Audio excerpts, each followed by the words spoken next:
हम 5 दोस्त सिर्फ एक पिकनिक के लिए गए थे, लेकिन हमें क्या पता था कि वहाँ कोई हमारा इंतज़ार कर रहा है और वापस सिर्फ 2 ही आने वाले हैं। विक्रम मुंबई जैसे बड़े शहर में जन्मा और पला-बड़ा लड़का था।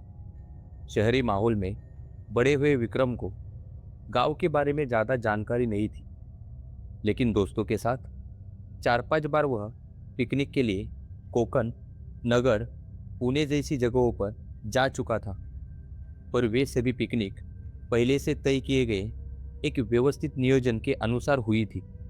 उसे बस इतना पता था कि गांव और शहर का फर्क मतलब रहने का घर और पिकनिक की जगहें होती हैं। डिग्री कॉलेज का पहला साल हाल ही में शुरू हुआ था। मानसून शुरू हुए एक हफ्ता बीत चुका था। विक्रम और 4 लड़कों का एक ग्रुप साथ में कॉलेज आता जाता था। जुलाई महीने के पहले हफ्ते में पिकनिक जाने की योजना बनी। मुंबई के पास ही लेकिन बेहद प्राकृतिक और सुंदर अलीबाग को चुना गया। अलीबाग से आधा घंटे की दूरी पर स्थित एक समुद्र तट पर रुकने का तय हुआ। सभी के लिए वह जगह बिल्कुल नई थी। देखते ही देखते जून महीना बीत गया। जुलाई के पहले हफ्ते में योजना के अनुसार विक्रम और उसके दोस्त अलीबाग के लिए निकल पड़े। सुबह 8 बजे तय की गई गाड़ी आ गई। ड्राइवर विक्रम के दोस्त जगदीश का ममेरा मामा था। गाड़ी मुंबई से निकली। सुबह की कोमल किरणें फैली हुई थी। हवा में एक सुहावनी ठंडक थी और बीच बीच में बारिश की बौछार गिर रही थी। धूप चाव का खेल चल रहा था। कभी तेज धूप निकल आती तो कभी अचानक घने बादल छा जाते। गाड़ी ने आधा रास्ता तय कर लिया। ड्राइवर मामा इत्मीनान से गाड़ी चला रहे थे। शनिवार का दिन होने के कारण शहर से बाहर घूमने जाने वालों की काफी भीड़ थी और रास्ते में जगह जगह ट्रैफिक मिल रहा था। सुबह 10:30 बजे गाड़ी ने अलीबाग की सीमा में प्रवेश किया और वहां से करीब आधा घंटे में सब उस समुद्र तट पर पहुंच गए। वहां एक ग्रामीण का घर था। घर के पीछे कुछ दूरी पर उसने पर्यटकों के लिए छोटे छोटे घर बनवाए थे। वहां 3-4 कमरे थे जहां सब ठहर गए। कुछ ही देर में सभी अपना सामान कमरे में रखकर बाहर घूमने आए। सबके मन में उत्साह भरा था। उस घर से मात्र 150 कदमों पर समुद्र तट था। सब पैदल ही किनारे पर पहुंच गए। सामने नीला विशाल समुद्र फैला हुआ था। तब तक बारिश की रिमझिम शुरू हो चुकी थी। उनकी तरह कुछ अन्य लोग भी वहां पर्यटन के लिए आए थे, लेकिन बहुत ज्यादा भीड़ नहीं थी। विक्रम और उसके दोस्त पानी में उतर गए। समुद्र की लहरों के बीच सब जी भर के तैर रहे थे, लेकिन ड्राइवर मामा समुद्र किनारे एक जगह बैठे थे। उन्होंने पहले ही सभी लड़कों को चेतावनी दे दी थी कि समुद्र के पानी का स्तर काफी बढ़ गया है, इसलिए ज्यादा अंदर ना जाए और किनारे के पास ही खेले। वैसे तो सबको अच्छी तरह तैरने आता था, लेकिन समुद्र में इंसान का क्या भरोसा। फिर भी सभी लड़के सावधानी से समुद्र के पानी का आनंद ले रहे थे। दोपहर के 12 बज चुके थे। विक्रम और उसके दोस्तों का पानी में खेल जारी था। एक दूसरे के ऊपर पानी उछालना, पानी में एक दूसरे को धकेलना और खींचना चल रहा था कि अचानक एक जगह विक्रम अपनी जगह पर ठिठक गया। उसे महसूस हुआ कि किसी ने उसका पैर मजबूती से पकड़ लिया है। घबराकर विक्रम जोर से चिल्लाया। उसने हिलने की कोशिश की, लेकिन उसका संतुलन बिगड़ गया। सभी लड़के उसकी ओर दौड़े। विक्रम पानी में गोते खा रहा था। तब तक मामा का ध्यान भी इस ओर गया और वे तुरंत वहां दौड़ कर आए। सभी लड़कों ने मिलकर विक्रम को उस जगह से बाहर निकाला।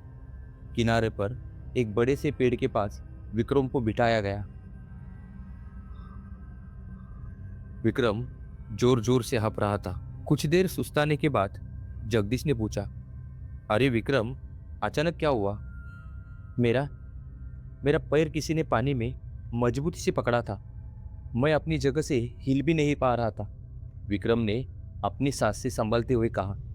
अरे, तेरा पैर कीचड़ में फंस गया होगा, ग्रुप के अब्दुल ने कहा। नहीं रे अब्दुल, मुझे सच में महसूस हुआ कि किसी ने मेरा पैर जकड़कर पकड़ा था। मैंने हिलने की कोशिश की और संतुलन बिगड़ने की वजह से पानी में गिर पड़ा। विक्रम डरी हुई आवाज में बता रहा था। ए, अरे ए देखो। जगदीश आंखें फाड़कर विक्रम के पैरों की तरफ देखते हुए बोला। विक्रम के पैर पर किसी चीज के लाल निशान उभर आए थे। उन्हें देखकर सभी कुछ देर के लिए भयभीत हो गए। बच्चों डरो मत, किनारे के पास कोई मछली वछली आ गई होगी, ड्राइवर मामा ने कहा। दोपहर का 1 बज चुका था। सब बहुत थक गए थे। सबसे पहले विक्रम को लेकर सभी कमरे पर आए। वहाँ विक्रम के पैर पर एंटीसेप्टिक क्रीम लगाई गई। विक्रम को बहुत ज़्यादा दर्द नहीं था और लाल निशान भी धीरे धीरे हल्के होने लगे थे। इससे सबको थोड़ी तसल्ली मिल गई। दोपहर का खाना खाने के लिए सब बाहर निकले। पास ही के एक भोजनालय में सभी ने भरपेट खाना खाया और फिर कमरे में वापस आ गए। दोपहर के 2:30 बज रहे थे।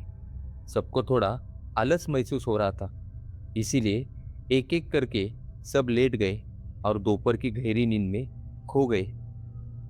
शाम होने आई थी। सूरज की सुनहरी किरणें चारों ओर फैली थी। लड़कों का ग्रुप और ड्राइवर मामा शाम की सैर के लिए बाहर निकले। समुद्र तट से सटे हुए नारियल के बड़े बड़े पेड़ थे और अन्य कई प्रकार के पेड़ भी वहां मौजूद थे।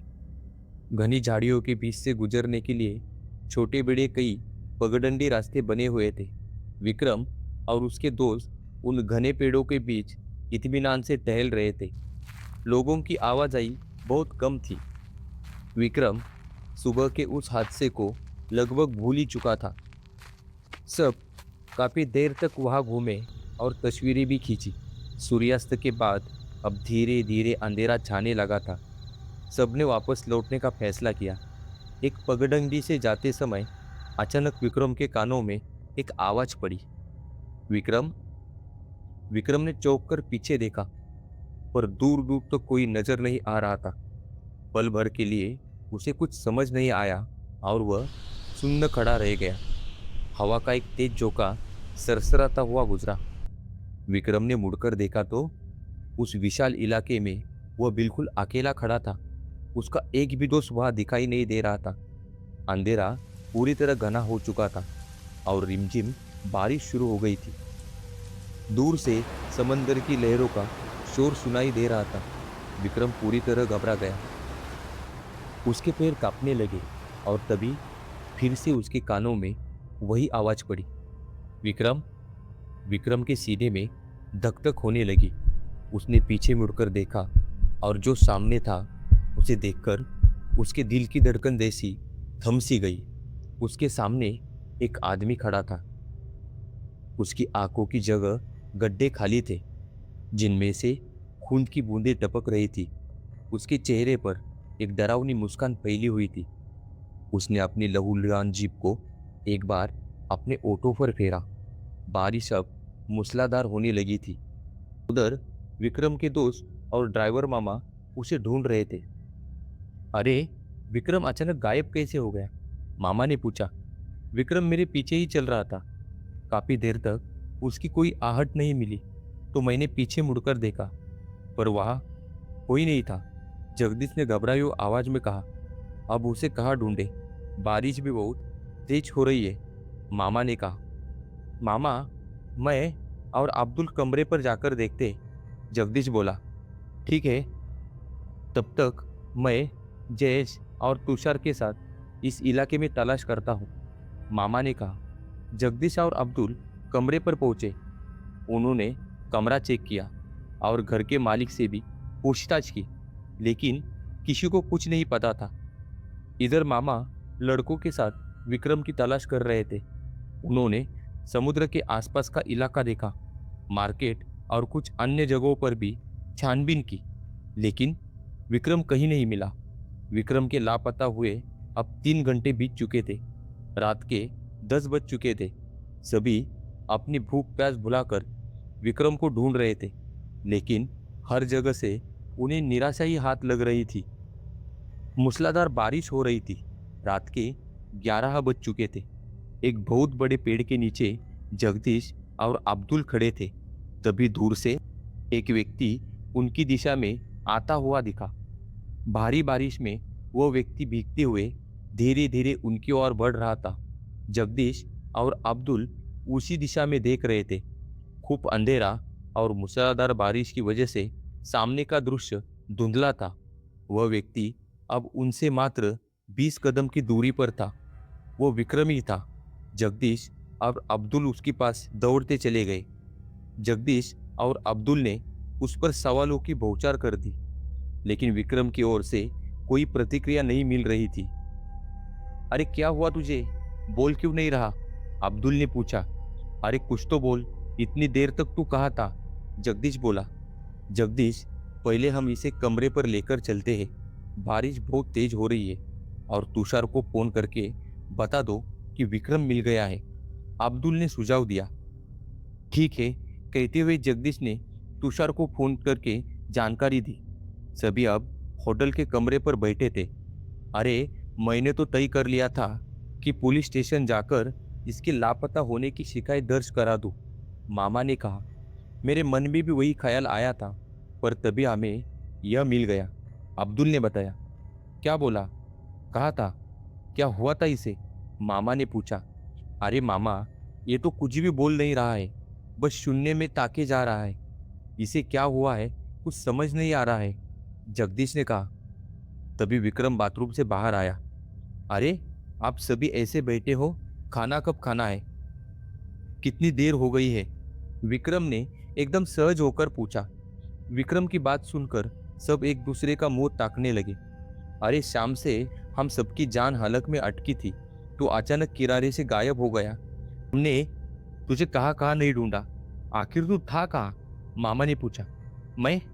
हाँ हाँ, ठीक है, सब बताता हूँ, पर पहले खाना खा लेते हैं। मुझे अब बहुत भूख लग रही है, चलो खाना खाते हैं, विक्रम ने कहा। कुछ ही देर में सबने खाना खा लिया। विक्रम बिल्कुल सामान्य तरीके से बात कर रहा था, जैसे कुछ हुआ ही न हो। रात के 12 बज चुके थे। सब होटल के बाहर आंगन में बैठे हुए थे। मैं अब जो भी कुछ बताने जा रहा हूँ, शायद उस पर तुम लोगों को विश्वास न हो, विक्रम ने कहना शुरू किया। ऐसा क्या हुआ जिस पर विश्वास न हो? हमें बताओ तो सही, मामा बोले। शाम को जब हम टहलने निकले थे, उस पेड़ों वाले इलाके में मुझे एक अजीब सी आवाज़ सुनाई दी। वो आवाज़ अब भी मेरे कानों में गूंज रही है। उस आवाज़ ने जैसे मुझे सम्मोहित कर लिया था। मैं उस आवाज़ की दिशा में चलता चला गया और एक जगह पर एक बहुत पेड़ के नीचे मुझे जो कुछ दिखा, उसे देख मेरी आंखें फटी की फटी रह गई। विक्रम ने गंभीर स्वर में कहा। क्या दिखा तुझे? जगदीश ने उत्सुकता से पूछा। उस पेड़ के नीचे एक गड्ढा था। उस गड्ढे में एक संदूक रखी थी और उस संदूक में सोने के सिक्के, हीरे और मोती भरे हुए थे। उसे देखकर मैं दंग रह गया। दिल जोर जोर से धड़कने लगा। अब तो सिर्फ याद करने पर ही शरीर में सिरहन दौड़ जाती है, विक्रम अपनी बात कह रहा था। सभी लोग कुछ क्षणों के लिए विक्रम का चेहरा देखते रहे और फिर जोर जोर से हंसने लगे। लेकिन मामा के चेहरे पर अब भी आश्चर्य के भाव थे। सबने इस बात को हंसी में उड़ा दिया, पर जगदीश के मन में कुछ खटक रहा था। वह विक्रम को संदेह भरी नजरों से देख रहा था। काफी देर तक सब इधर उधर की गप्पे मारते रहे। रात को जब सब सोने के लिए जाने लगे, तब मामा ने विक्रम को एक तरफ बुलाया। विक्रम, तू उस संदूक के बारे में जो कह रहा है, क्या सच में है? मामा ने पूछा। मैं बिल्कुल सच कह रहा हूँ मामा, पर इतना सारा सोना चांदी लेकर जाने के लिए मुझे किसी की मदद चाहिए होगी। अगर कोई तैयार नहीं हुआ तो मैं अकेले ही मैनेज कर लूंगा। विक्रम की आंखों में एक अजीब सी चमक थी। ठीक है, तो फिर चल, मुझे वहां ले चल, मामा ने कहा। रात का 1 बज चुका था। बाहर घना अंधेरा छाया था। किसी को बिना बताए मामा और विक्रम चुपके से होटल से बाहर निकल गए। मामा ने साथ में एक टॉर्च ले ली थी। दोनों चलते हुए समुद्र के पास उस विशाल इलाके में पहुंचे। आसपास का वातावरण एकदम शांत था। बारिश की रिमझिम जारी थी। विक्रम आगे चल रहा था और मामा उसके पीछे। लगभग 10 मिनट तक दोनों चलते रहे। कुछ ही देर में वे एक बड़े से पेड़ के नीचे आए, जहां विक्रम रुक गया। देखिए मामा, इसके आगे, विक्रम ने उस गड्ढे की ओर इशारा करते हुए कहा। मामा धीरे धीरे आगे बढ़े। उन्होंने सामने देखा, वहां एक बड़ा गड्ढा था। मामा ने टॉर्च की रोशनी उस गड्ढे में डाली और सामने का दृश्य देखते ही उनके सीने में डर शुरू हुआ। उनके हाथ पैर कांपने लगे। उन्होंने एक बार विक्रम की ओर देखा। विक्रम के चेहरे पर एक खूंखार मुस्कान फैली हुई थी। धीरे धीरे विक्रम का चेहरा बदलने लगा। उसकी दोनों आंखें गायब हो गई और वहां काले गड्ढे दिखने लगे। उसके दांत लंबे और नुकीले हो गए। एक ही झटके में वो आगे आया और उसने मामा पर झपट्टा मार दिया। मामा के निष्प्राण देह को उसने उसी गड्ढे में फेंक दिया। मामा के शव के बगल में ही एक और मृतदेह पड़ा था, विक्रम का। रात के 1:30 बज चुके थे। बाकी सभी लड़के गहरी नींद में थे। जयेश और तुषार जिस कमरे में सो रहे थे, उसके दरवाजे पर जोर जोर से दस्तक हुई। जयेश और तुषार दोनों हड़बड़ाकर जाग गए। जयेश ने जल्दी से उठकर दरवाजा खोला। सामने मामा खड़े थे। मामा का चेहरा पसीने से तरबतर था। जयेश, तुषार, दोनों जल्दी चलो। विक्रम फिर से गायब हो गया है और मैंने उसे समुद्र की ओर जाते हुए देखा। मामा हांफते हुए बोल रहे थे। मामा का हावभाव देखकर जयेश और तुषार तुरंत उनके साथ बाहर निकल आए। तीनों दौड़ते हुए उसी जगह पहुंचे। सामने पेड़ के नीचे वही बड़ा गड्ढा था। जयेश और तुषार आगे आए। उन्होंने झुककर गड्ढे में देखा। गड्ढे में विक्रम और मामा दोनों के मृतदेह पड़े थे। ये देखकर दोनों की आंखें फटी की फटी रह गई। ये मामा तो यहाँ पड़ा है, तो हमारे साथ कौन है? जयेश और तुषार ने पीछे मुड़कर देखा और पल भर में ही उस साये ने दोनों पर झपट्टा मारकर उनका गला घोट दिया। एक एक करके वो सबको खत्म कर रहा था। अब केवल जगदीश और अब्दुल बचे थे। रात के 2 बज चुके थे। जगदीश और अब्दुल अपने कमरे में सो रहे थे। तभी दरवाजे पर जोर जोर से थाप पड़ने लगी। जगदीश और अब्दुल की नींद खुल गई। जगदीश ने दरवाजा खोला। बाहर तुषार खड़ा था। अरे जगदीश, अब्दुल, बहुत बड़ी मुसीबत हो गई है यार, तुषार ने रोती हुई आवाज में कहा। क्या रे, क्या हुआ? जगदीश ने पूछा। प्लीज मेरे साथ चलो। वह विक्रम, मामा और जयेश तीनों गायब हो गए, तुषार ने कहा। क्या कह रहे हैं? अरे सब तो यही सो रहे हैं, कहते हुए जगदीश कमरे के बाहर आया। उसने पास के कमरे छान मारे। कमरे पूरी तरह खाली पड़े थे, पर अंदर कोई नहीं था। ये देखकर जगदीश और अब्दुल सन्न रह गए। मैंने उन तीनों को समुद्र की ओर जाते देखा है। प्लीज मेरे साथ चलो, उन्हें जल्दी ढूंढना होगा, तुषार बोला। 1 मिनट रुक, कहते हुए जगदीश अंदर गया। उसने अपने साथ एक टॉर्च और मोबाइल ले लिया। जगदीश, अब्दुल और तुषार तीनों बाहर निकले। न चाहते हुए भी जगदीश के मन में संदेह की शंका पैदा हो रही थी। तीनों समुद्र के पास उस घने इलाके के सामने पहुंचे। तुषार तेजी से आगे बढ़ रहा था। जगदीश और अब्दुल जैसी ही उस इलाके में कदम रखने वाले थे, तभी जगदीश का मोबाइल बजा। किसी का फोन आया था। तुषार रुक। अचानक जगदीश अपनी जगह पर ठहरते हुए चिल्लाया। तुषार भी वहीं रुक गया। क्या हुआ?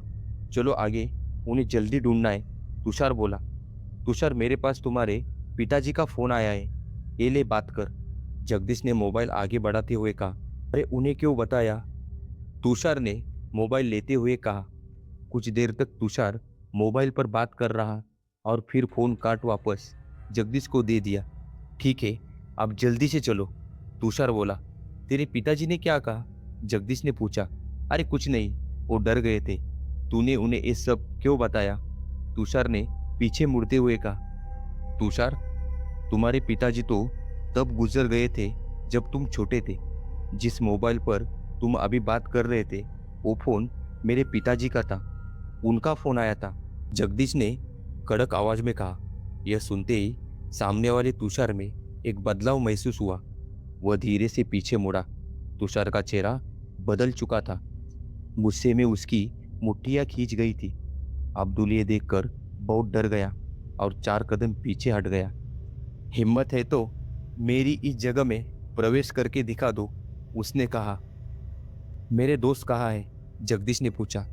वह गड़गड़ाहट भरी हंसी हंसते हुए बोला, शमशान में। यह सुनकर दोनों बुरी तरह डर गए। अब्दुल कांपने लगा था। जगदीश किसी तरह अपनी हिम्मत जुटाकर खड़ा था। तू तू आखिर कौन है? जगदीश ने पूछा।